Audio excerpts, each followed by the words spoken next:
তো ভিউয়ার্স, যাদের বাইকের হচ্ছে মোটর যখন হচ্ছে আপনি সেলফ দিবেন, মোটর থেকে ক্যাং করে একটা শব্দ হয়, তো এই ক্যাং করে শব্দ দূর করার জন্য আমরা এখানে গ্রিজ অথবা হচ্ছে ভ্যাসলিন ইউজ করব।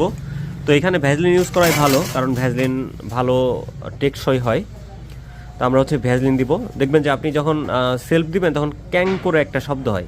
তো এই শব্দ আসলে দূর করার জন্যই আপনারা কী করবেন, ভিতরে যে মোটরটা থাকে এটা যখন শুকিয়ে যাবে তখন হচ্ছে আপনারা গ্রিজ করবেন অথবা ভ্যাসলিন দিবেন। তো আমরা এখানে ভ্যাসলিন ইউজ করতেছি, কারণ ভ্যাসলিনের পারফরমেন্স অনেক ভালো। তো কারণ হচ্ছে এর আগেও আমরা ইউজ করেছি, এই জন্য হচ্ছে আমরা ভ্যাসলিন ইউজ করলাম। তো ভ্যাসলিনের কৌটাটা একটু দাও তো, কই গেল? ও, এই যে হচ্ছে ভ্যাসলিন, এটা আমরা ইউজ করতেছি। তো যাদের এরকম প্রবলেম আছে অবশ্যই ভ্যাসলিন দিয়ে ট্রাই করবেন, তারপরে হচ্ছে কমেন্টস করে জানাবেন আসলে কেমন পারফরমেন্স পেলেন আপনারা।